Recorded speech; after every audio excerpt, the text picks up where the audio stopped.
A first sign of trouble came from the outer rim. Ambassador Kethvin of the Vethkar Collective was reviewing trade reports when the message arrived.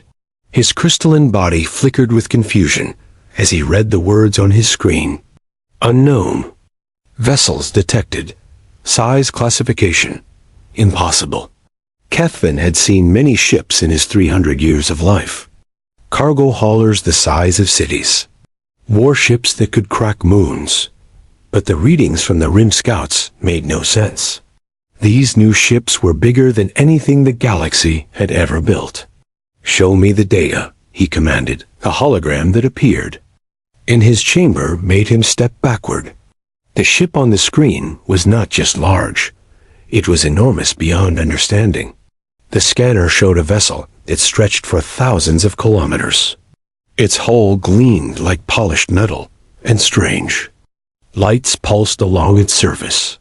How many crew does a ship like this carry? Kethvin asked. Unknown, sir. Our computers cannot calculate it. The ship is simply too big.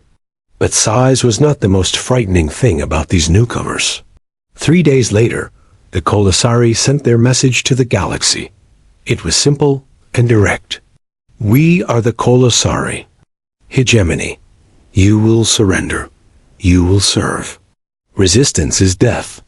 The message came from beings that stood 15 feet tall. Their skin was gray like stone, and their eyes glowed with inner fire. When they spoke, their voices shook the ground. They called themselves the masters of 1,000 worlds beyond the rim. The Vethkar Collective tried to negotiate first. They sent their best diplomats to meet with the Kolosari fleet. The meeting lasted exactly 10 minutes. Your offer is rejected, the Kolosari commander said. His name was Overlord Vaskther, and he towered over the crystal beings like a mountain over pebbles. You have 1 hour to surrender your fleets. After that, we will take them. But surely we can reach some agreement, Ambassador Kethvin pleaded. We are a peaceful people. We have knowledge to share, resources to trade. Vaskther looked down at the small crystal being with something that might have been amusement.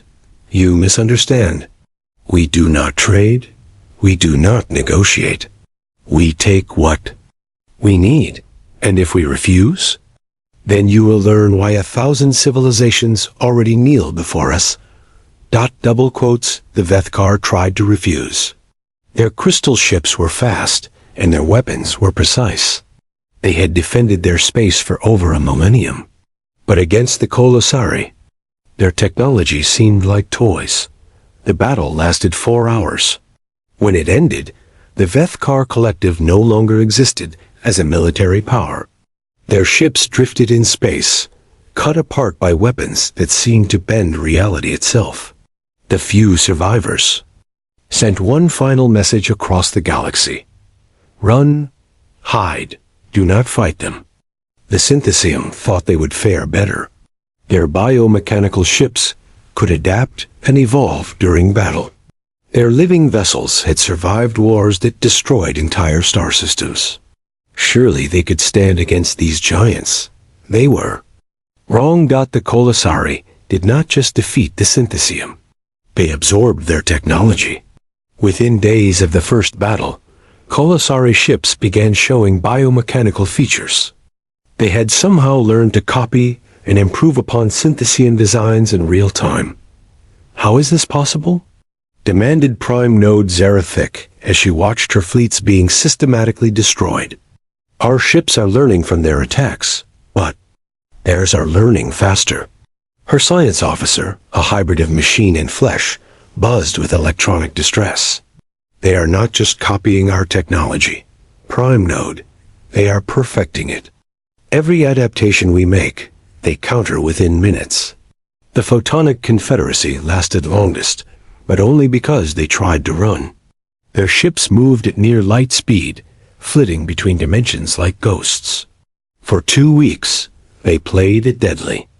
Game of hide and seek with the Kolosari fleet's dot. It ended when the giants demonstrated their most terrifying ability. They did not chase the photonic ships. They simply reached out across space and turned off their engines. Impossible, whispered Admiral Luxandra, as her flagship died around her. "Our quantum drives cannot be affected by external forces.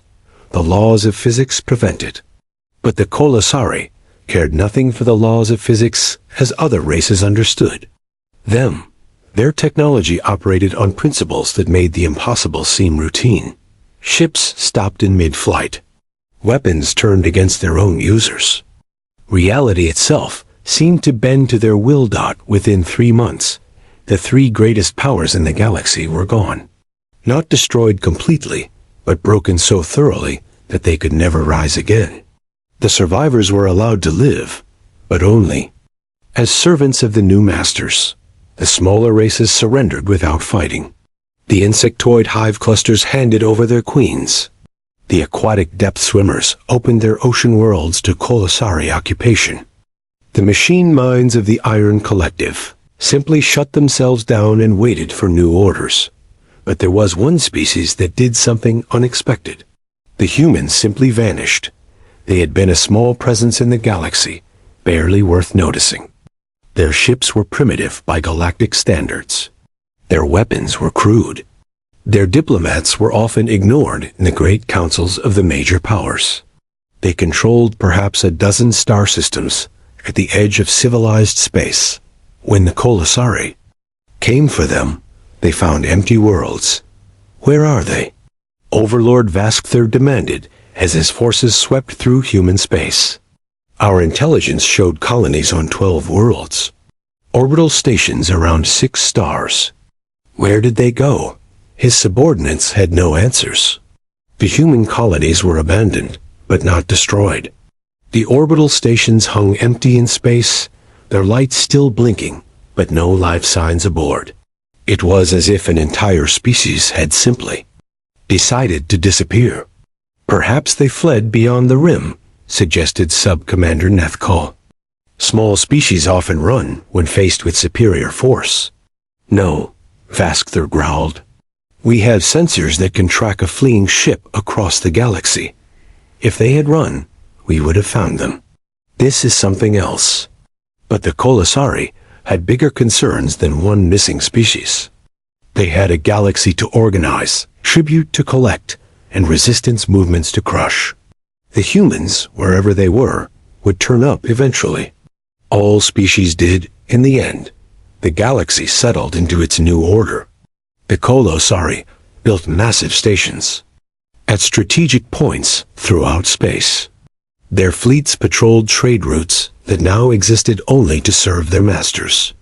Tribute flowed from 1,000 worlds to the giants who ruled them all. Peace, of a sort, came to the galaxy. The peace of the conquered. The peace of those who had learned that resistance was futile. But in the dark spaces between the stars, something small moved unseen. Something that had learned the most important lesson of all. Sometimes survival meant becoming invisible. Sometimes the only way to fight giants was to make sure they never saw you coming. Captain Elena Vasquez stared at the dead asteroid floating in space ahead of them. From the outside, it looked like any other piece of space rock. Dark, cold, and worthless. But hidden inside its hollow core was the UEC Defiance, and with it, the last free humans in the galaxy. "How long have we been running now?" asked Commander Sarachun as she joined Elena on the bridge. 6 months, 2 weeks, 4 days, Elena replied without looking away from the view screen. Not that anyone's counting. The Defiance had not always been a warship. Originally, she was a mining vessel built to crack asteroids and harvest their metals. Her hull was thick and scarred from years of hard work. Her engines were reliable, but slow. She was the kind of ship that no one noticed, which had turned out to be exactly what humanity needed. When the Kolosari came, most of the human fleet tried to fight. The battleships and carriers had charged forward, with flags flying and weapons blazing. They lasted about as long as soap bubbles in a hurricane. But the Defiance had been on the far edge of human space, mining ice from a comet. By the time Elena got word of the invasion, the war was already over. "Captain," called Lieutenant Torres from the communications station. "I'm picking up another transmission. Colasari patrol frequency." Elena sighed. "Let's hear it." The alien voice that filled the bridge was deep and commanding. Elena's universal translator turned the words into English, but the tone of absolute authority needed no translation. "This is Patrol Leader Gorthmek to all vessels in Sector 47. Report any signs of human activity immediately. The missing species must be found. Overlord Vaskther grows impatient with our failure." Elena muted the transmission and looked around. At her crew, 847 souls crowded into a ship meant for maybe 200. They slept in shifts. They rationed everything from food to breathing air, but they were alive and they were free. "They're getting closer," observed Dr. Marcus Chun, Sarah's younger brother and the ship's chief engineer. "That's the third patrol. This week, let them look," Elena said. "We're ghosts in their machine now." It had taken them months to perfect their hiding technique. The Defiance would approach a dead asteroid, use her mining lasers to hollow out a space just big enough for the ship, and then seal herself inside. To any scanning device, they looked like nothing more than another piece of space junk. But hiding was only part of their strategy. Elena had spent the last 6 months turning her mining ship into something the galaxy had never seen before. A spy vessel. "Marcus, show me what we learned from that Colasari data core we picked up last month." The young engineer's eyes lit up. Marcus Chun was barely 25, but he had a gift for understanding alien technology that amazed even Elena. He could look at a piece of equipment from any species and somehow figure out how it worked. "The data core was a treasure," Marcus said, pulling up holographic displays around the bridge. "I've been analyzing their communication protocols for weeks. Captain, these giants have made themselves completely dependent on their network." Elena studied the swirling patterns of data. "Explain it like I'm 5 years old, Marcus." "Okay, imagine you have an army where every soldier has to ask permission before they can tie their shoes. That's the Colasari. Every decision, no matter how small, goes up the chain of command, and every order comes back down through their quantum communication network." "That sounds incredibly inefficient," Sarah observed. "It is," Marcus agreed, "but it also gives them perfect coordination. When an overlord gives an order, every ship in the fleet gets it at the exact same instant. No delays, no confusion, no mistakes. It's what makes them so dangerous." Elena began to see where this was going. "And what happens if that network gets disrupted?" "That's what I've been working on. Captain, I think I know how to hurt them." Marcus manipulated the holographic display, showing the structure of the Colasari. Command network. It looked like a vast spider web stretched across the galaxy, with thousands of nodes connected by streams of quantum data. Every piece of information flows through their central command hub. It's located on something they call Dominion Prime, near the galaxy's core. If we could get to that hub, if we could introduce even a small error into their network, they'd lose coordination, Elena finished. Their greatest strength becomes their greatest weakness. Exactly. But there's a problem. Dominion Prime is the most heavily defended location in the galaxy. It's surrounded by fleets that could destroy entire solar systems. Getting close enough to hack their network would be suicide. Elena was quiet for a long moment, thinking. Around her, the bridge crew waited. Outside their asteroid hiding place, Colasari patrol ships hunted for any sign of human presence. What if we didn't try to destroy their network? Elena finally asked. What if we just confused it? Marcus frowned. I don't understand. You said they depend on perfect coordination. Every order has to be precise, every response instant. What if we introduced something they've never encountered before? What if we taught their network to doubt? The idea was so simple that it took Marcus a moment to grasp it. When he did, his eyes widened with excitement. Doubt, uncertainty, small. Delays that create confusion. Captain, that's brilliant. I could write a program that introduces tiny errors into their communication stream. Not enough to shut down the network, but enough to make their commanders question what they're hearing. Could it work? In theory, yes. The Kolosari system assumes perfect information flow. It's not designed to handle uncertainty. Even small disruptions could cascade through their entire command structure. Elena looked around at her crew. These people had trusted her to keep them alive for 6 months. Now she was asking them to trust her with something much more dangerous. How long would it take to write this program? Give me 2 weeks, Marcus said. But Captain, there's still the problem of getting to Dominion Prime. Even if we had the virus ready, we'd never get close enough to upload it. Elena smiled for the first time in months. Marcus, you're thinking like someone who builds big ships and fights fair battles. We're not going to fight our way to Dominion Prime. We're going to sneak in. Sneak into the most heavily defended location in the galaxy? Why not? We've been sneaking past their patrols for months. We're small, we're quiet, and most importantly, we're beneath their notice. The Kolosari think in terms of massive fleets and overwhelming force. They won't be watching for one little mining ship. Sarah shook her head. Elena, this is insane. Even if we could get past their defenses, we'd be going into the heart of their empire with no backup, no support, and no way to escape. Sarah's right, added Torres. This is a one-way mission. Elena nodded. Yes, it is. Which is why I'm not ordering anyone to go. I'm asking for volunteers. She looked around the bridge, meeting each person's eyes. We can keep running. We can. Hide in asteroids and dead systems for years, maybe decades. Eventually, the Kolosari will find us, or we'll run out of supplies. Or we can take one shot at bringing down their empire. The bridge was silent for a long moment. Then Marcus stepped forward. I volunteer, Captain. Someone needs to upload the virus, and I'm the only one who understands their systems well enough to do it. Count me in, Sarah said.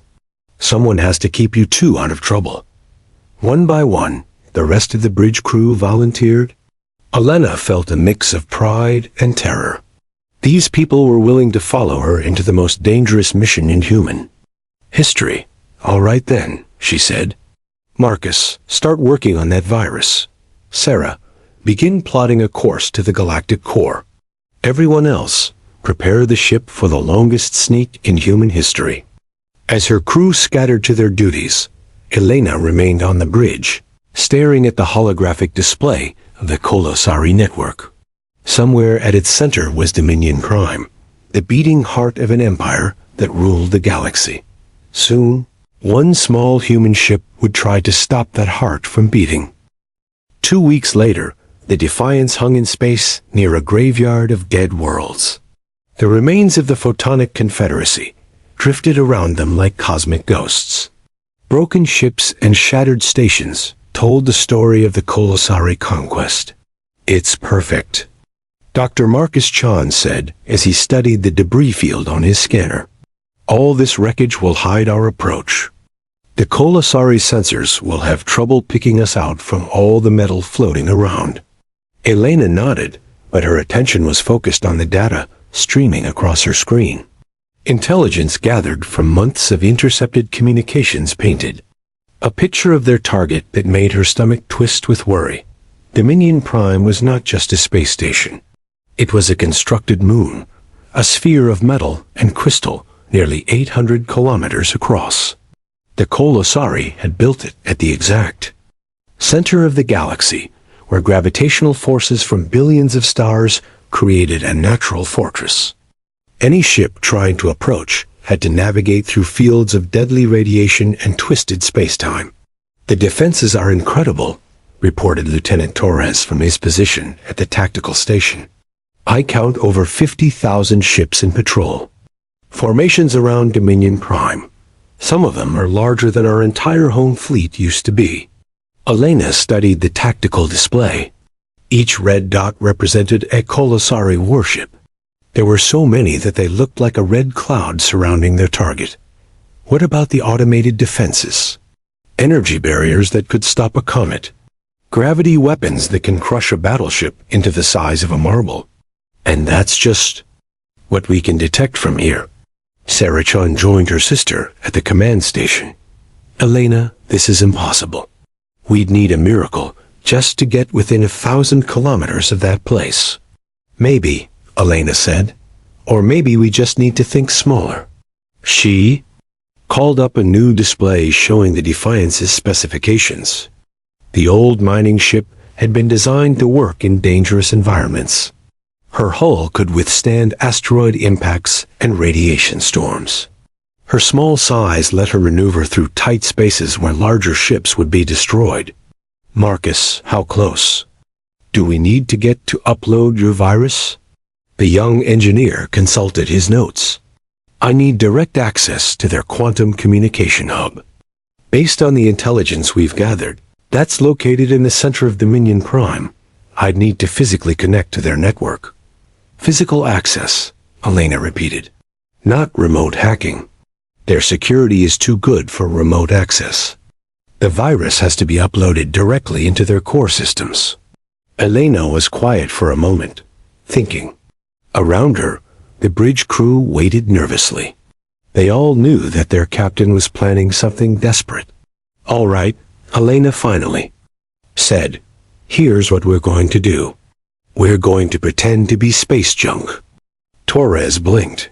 Captain, think about it. Dominion Prime has been here for months. The Kolosari have been hauling resources from across the galaxy to build and supply it.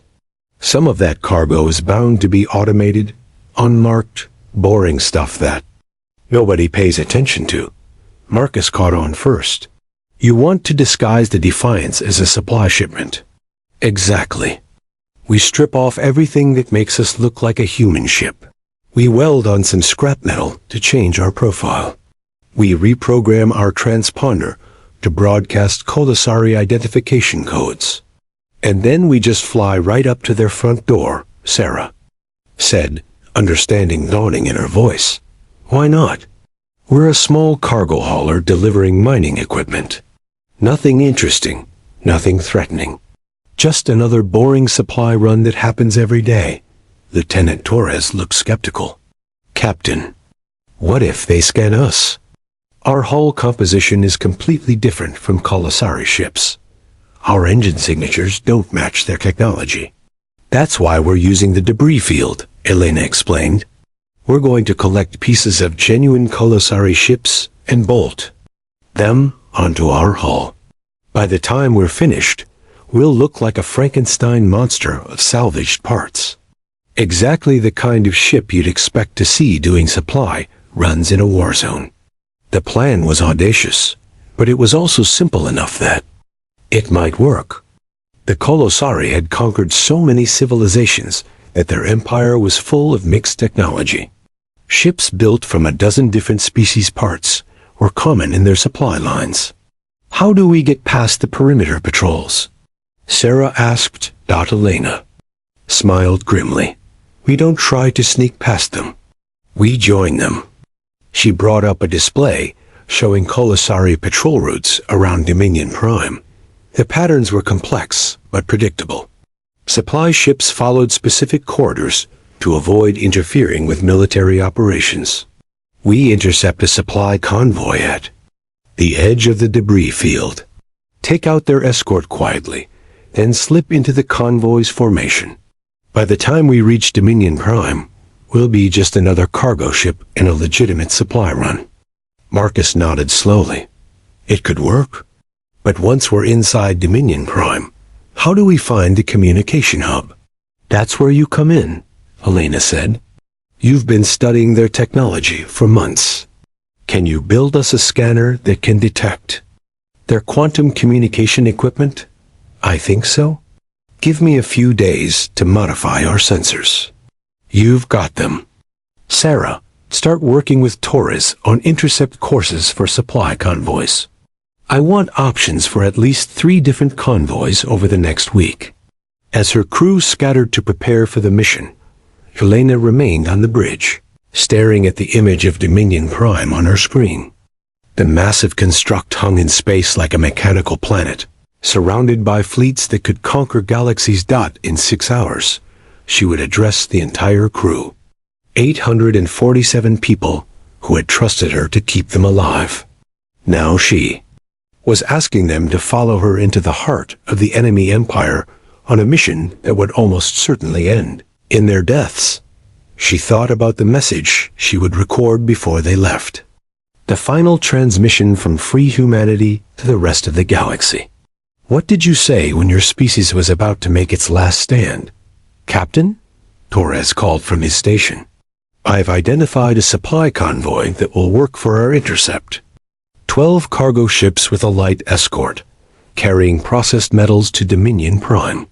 When do they arrive in our sector?" 4 days from now." Elena nodded. "Perfect. That gives us time to finish our preparations." She walked to the observation deck, a small chamber near the front of the ship where miners used to watch for valuable asteroids. Now it showed her the graveyard of the Photonic Confederacy, thousands of broken ships drifting silently in the void. 6 months ago, she had been a mining ship captain, worried about quotas and equipment maintenance. Now she was planning the most desperate military operation in human history. Sometimes she wondered if she was going insane, but then she thought about Earth, about the colonies that had been abandoned when humanity went into hiding, about the billions of people who might still be alive somewhere, waiting for rescue that would never come unless someone took action. "We're really going to do this," she said to herself. Behind her, the bridge hummed with activity as her crew prepared for the impossible. In 4 days, they would begin their approach to Dominion Prime. In a week, they would either be heroes or dead. Elena preferred not to think about which outcome was more likely. Defiance continued its silent drift through the debris field. Just another piece of space junk in a galaxy full of broken dreams. But inside its armored hull, 847 humans were preparing to remind the universe that sometimes the smallest creatures cast the longest shadows. Marcus Chun worked frantically in the engineering section, building scanners that could detect quantum communication arrays. Sarah Chun coordinated with the ship's pilots, planning approach vectors that would keep them hidden until the last possible moment. Torres monitored Colasari communications, looking for any change in their security protocols. And in her quarters, Elena Vasquez sat at her desk and began writing humanity's final message to the stars, just in case they didn't make it back. Outside her window, Dominion Prime waited like a spider in its web, unaware that something very small and very determined was coming to visit. The Colasari supply convoy moved through space like a chain of metal beads. 12 cargo ships in perfect formation, with their escort fighters maintaining precise distances. Captain Elena Vasquez watched them through the Defiance's modified sensors, counting down the minutes until the intercept. "All stations, this is the captain," she announced over the ship's communication system. "We are go for Operation David Stone. All hands to battle stations."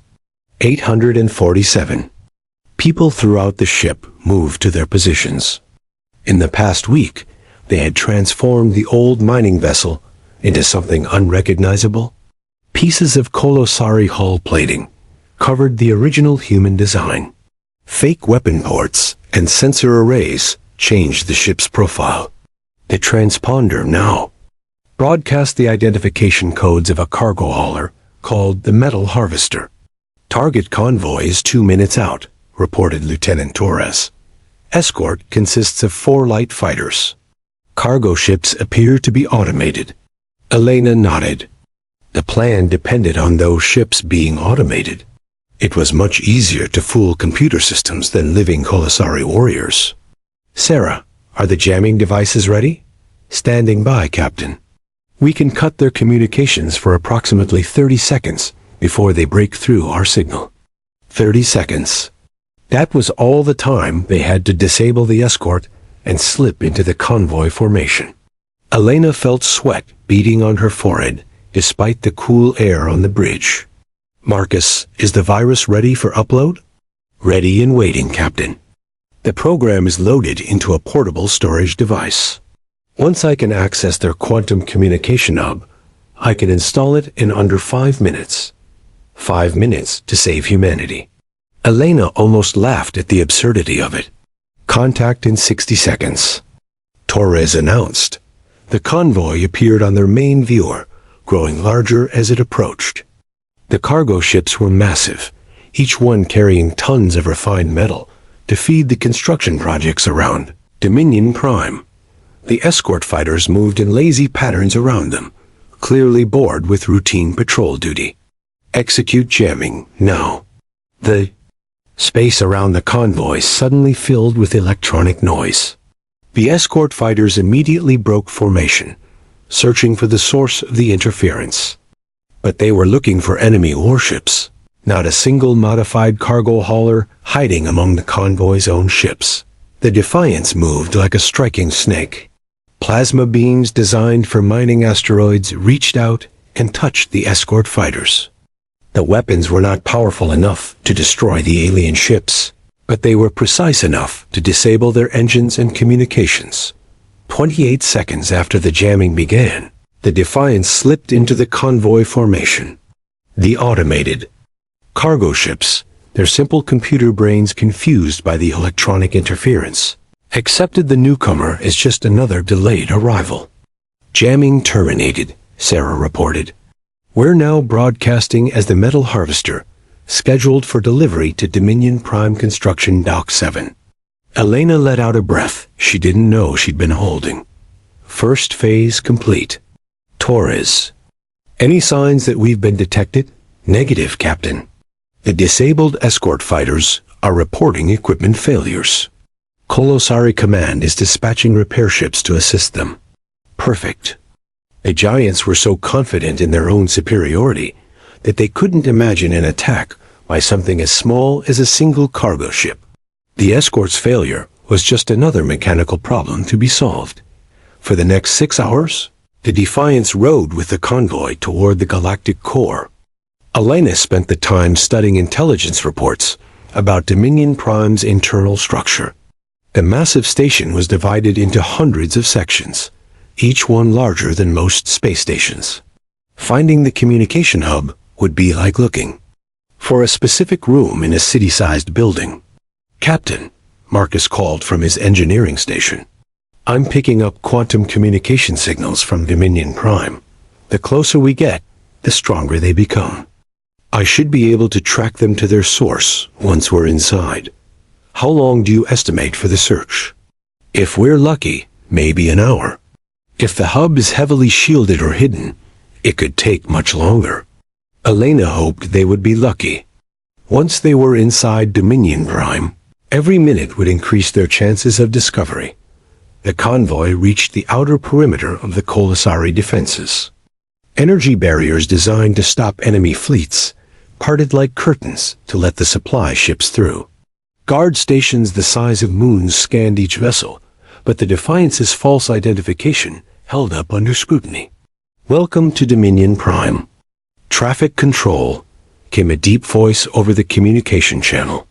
Metal Harvester, you are cleared for docking at Construction Dock 7.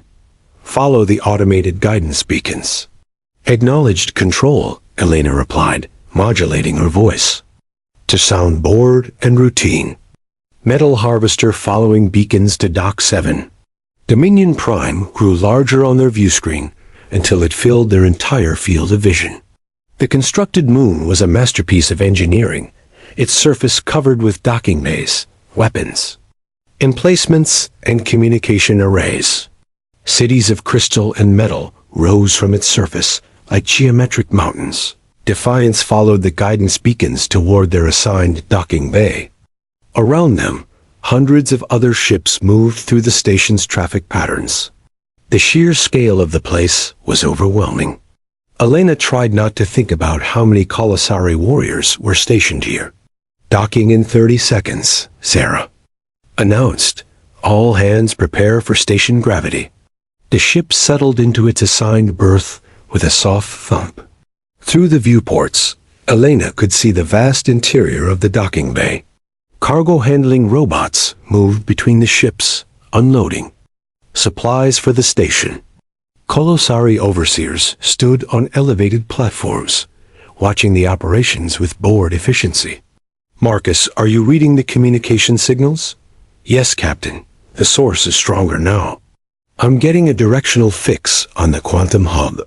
It's located approximately 15 kilometers from here, deep in the station's core. 15 kilometers through hostile territory. Elena activated her personal communicator and switched to a private channel. All team leaders, this is the captain. We are go for Phase 2. Alpha Team will secure the docking bay. Beta Team will escort Dr. Chun to the communication hub. Gamma Team will prepare the ship for emergency departure. The plan was simple because it had to be. Overcomplicated operations failed when things went wrong, and things always went wrong. Elena's team would move fast, plant the virus, and get out before the Colasari realized what had happened. Captain, Torres called quietly. Station security is requesting our cargo manifest for inspection. Elena felt her heart skip a beat. This was the most dangerous moment of the entire operation. If the Colasari discovered that their cargo bays were full of humans instead of mining equipment, the mission would end before it began. Send them the false manifest we prepared, she ordered, and activate the holographic projectors in Cargo Bay 3. The holographic projectors had been Marcus's idea. Instead of trying to fill their cargo bays with actual mining equipment, they had installed devices that created realistic three-dimensional images. To any casual inspection, the bays would appear to be full of metal processing machinery. A Colasari inspector entered the ship 10 minutes later.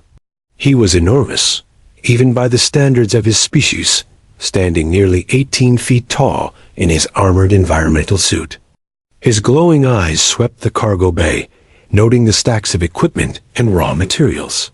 Standard delivery, he rumbled in a voice like grinding stone.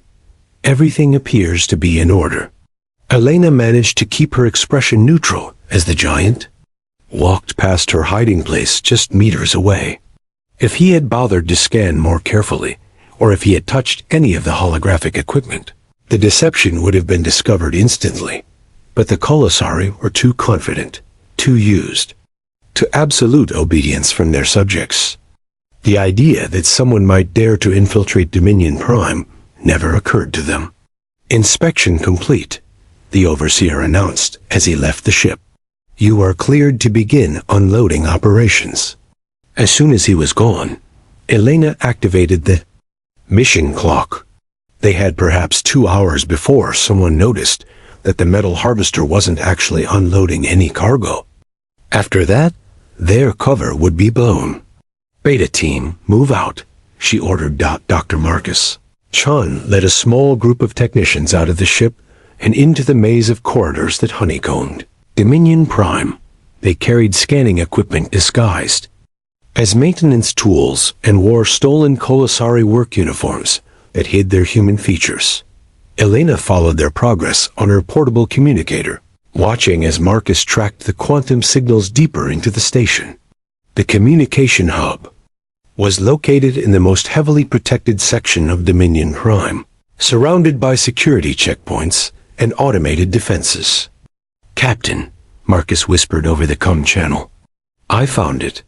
The quantum communication hub is behind a massive security door, but I think I can bypass the locks. Give me 10 minutes. Elena checked her mission timer. They had been on the station for 47 minutes. Time was running out. Alpha Team, report, she called. Docking bay secure, Captain. No signs of suspicion yet. Gamma Team? Engines warm and ready for emergency departure. Elena watched the minutes tick by on her chronometer. Somewhere in the Depths of Dominion Prime. Dr. Marcus Chun was attempting to hack into the most sophisticated communication system in the galaxy. 8. Dr. Marcus Chun's hands trembled as he connected his portable device to the Kolosari quantum communication hub. The chamber around him hummed with power, filled with crystalline arrays that pulsed with alien energy. This single room controlled communications for an empire that spanned the galaxy. "Almost there, Captain," he whispered into his communicator. "The upload is beginning now." Elena Vasquez checked her mission timer again. They had been on Dominion Prime for 1 hour and 23 minutes. How much longer before someone noticed that the metal harvester wasn't actually unloading any cargo? Marcus, how much longer? 3 minutes for the initial upload. But Captain, the virus needs time to spread through their network. It won't activate immediately. Elena felt her stomach twist. How long before it takes effect? The program is designed to work slowly. It will introduce tiny errors gradually, so the Kolosari won't notice the changes at first. Full effect could take days or even weeks. Days or weeks. Elena realized with growing horror that they might not live to see if their mission succeeded. The virus would work its way through the Kolosari command structure long after the Defiance. And her crew were dead. "Upload complete," Marcus announced. "The virus is in their system." "All teams, prepare for emergency departure," Elena ordered.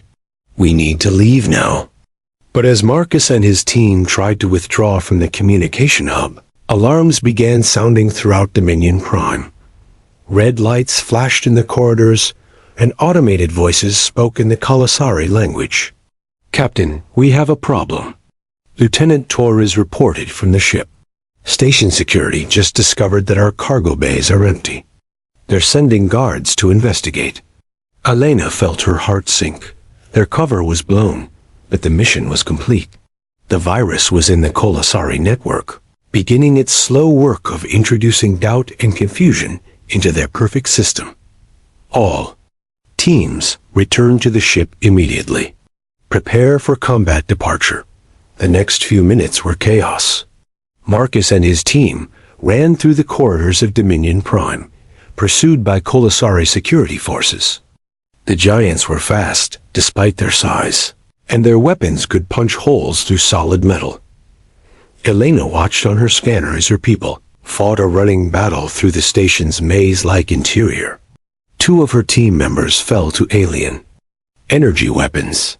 3 more were wounded, but managed to keep moving. Approaching the docking bay, Marcus reported breathlessly. Heavy resistance at the entrance. "Alpha team, clear the path," Elena ordered. Her security team, positioned around the docking bay, opened fire on the Kolosari guards with everything they had. Mining lasers and improvised weapons lit up the vast chamber. The aliens returned. Fire with devastating precision, but the humans had the advantage of cover and surprise. "All teams aboard," Sarachan announced as the last of the boarding party reached the ship. "Closing airlocks now." "Take us out," Elena commanded. The Defiance lifted off from its docking cradle and accelerated toward the bay entrance. Behind them, Kolosari fighters were launching in pursuit. Ahead, the bay doors were beginning to close. "We're not going to make it," Torres warned as he calculated their approach speed. "Yes, we are," Elena said grimly. She activated the ships. Mining charges, explosive devices normally used to crack asteroids. Clear the path. The charges detonated against the closing bay doors, blowing them apart in a shower of metal and energy. The Defiance shot through the gap with seconds to spare, emerging into the space around Dominion Prime. Immediately, every weapon on the massive station turned toward them. Energy beams powerful enough to destroy battleships reached out for the tiny human ship. Elena threw the Defiance into a desperate evasive pattern, using every trick she had learned in years of asteroid mining. "Shields at 60%, Torres reported as an energy beam clipped their port side. "We can't take much more of this." "We don't need to," Elena replied. "Just get us to the debris field." The Defiance raced away from Dominion Prime, pursued by waves of Kolosari fighters. The alien ships were faster and more heavily armed, but Elena knew these ships better than anyone. She threaded the Defiance through radiation storms and gravitational anomalies that would tear apart larger vessels. 20 minutes later, they reached the relative safety of the outer debris field. The Kolosari pursuit broke off, unwilling to risk their expensive ships in the dangerous environment. "We made it," Sarah breathed, hardly believing their survival. But Elena was thinking about something else. "Marcus, how long did you say before the virus takes full effect?" "Could be weeks, Captain." "Why?" Elena activated the ship's long-range scanners, pointing them back toward Dominion Prime. "Because I think it's working faster than you expected." The scanner display showed the massive Kolosari fleets around their central command station. But something was wrong with their formations. Ships that should have been in perfect alignment were drifting out of position. Communication signals that should have been precise and coordinated were becoming erratic. "Captain," Torres called from his station, "I'm intercepting Kolosari military communications. They're reporting equipment malfunctions across their entire fleet." Elena smiled grimly. The virus was already spreading through their network, introducing tiny delays and inconsistencies that the rigid Kolosari command structure couldn't handle. Orders were arriving nanoseconds late. Responses were slightly out of sync. The perfect machine was developing a stutter. Over the following days, the Defiance remained hidden in the debris field, monitoring Kolosari communications. What they heard was the sound of an empire tearing itself apart. "Fleet Commander Vaskmer reports conflicting orders from Sector Command," one transmission said. "Overlord Nethkol demands to know why his orders were countermanded," said another. "All vessels in Quadrant 7 report communication failures, requesting clarification of current objectives." The virus worked exactly as Marcus had designed it. The Kolosari command network, which had been their greatest strength, became their fatal weakness. When orders arrived even microseconds late, subordinates began to question whether they were receiving the correct instructions. When responses were delayed, commanders wondered if their authority was being challenged. Within 2 weeks, the mighty Kolosari fleets were paralyzed by doubt. Ship captains refused to follow orders they weren't certain about. Overlords accused each other of treason and incompetence. The empire that had conquered the galaxy began fighting a civil war against itself. "Captain," Torres announced one morning, "I'm receiving transmissions from across the galaxy. The Kolosari are withdrawing from occupied systems. Their fleet commanders are recalling ships to deal with internal conflicts." Elena felt a weight lifting from her shoulders that she hadn't realized she was carrying. "Any word from human colonies?" "Yes, Captain. I'm picking up broadcasts from Earth, Mars, and a dozen other systems. The colonies are emerging from hiding. Humanity survived. 3 months after the mission to Dominion Prime, the Kolosari Empire had collapsed completely. Their once mighty fleets were scattered across the galaxy, each faction convinced that the others were traitors and enemies. The giants who had seemed invincible were brought down not by superior weapons or larger armies, but by the simple introduction of doubt into their perfect system. Elena stood on the bridge of the Defiance, watching as human ships emerged from hiding throughout the galaxy. Her own ship had become a symbol of resistance, proof that even the smallest and weakest could stand against tyranny. "Captain," Sarah said as she joined Elena at the observation deck, "Command is requesting that we return to Earth. They want to debrief us on the mission." Elena nodded, but her attention was focused on something else. On her scanner, she could see new ships launching from human colonies. Exploration vessels, cargo haulers, even a few warships. Humanity was venturing into space again, no longer afraid of the giants who had once ruled the galaxy. Set course for Earth, she ordered, but take the long way home. I want to see what's left of the galaxy we helped save. The Defiance turned away from the debris field and headed toward the inner systems. Behind them, the wreckage of Dominion Prime drifted silently in space, a monument to the truth that sometimes the smallest stone, thrown at exactly the right moment, could bring down the mightiest giant dot as they traveled through space that was. Once again free, Elena thought about the message she had never sent. The final transmission from humanity that was supposed to be broadcast if their mission failed. Instead, she decided to record a different message. A message of hope for all the small species in the galaxy who thought they were powerless against the giants. This is Captain Elena Vasquez of the United Earthship Defiance, she began. To all free beings in the galaxy, remember that size is not everything. Sometimes the smallest voice can shout the loudest. Sometimes the weakest hand can strike the hardest blow. And sometimes one small ship can bring an entire empire to its knees. The transmission spread across the galaxy, carried by the same quantum networks that had once served the Kolosari Empire. It was picked up by the survivors of conquered civilizations, by hidden rebels, and by anyone who had ever felt small and powerless. And in the deep spaces between the stars, other small ships began too.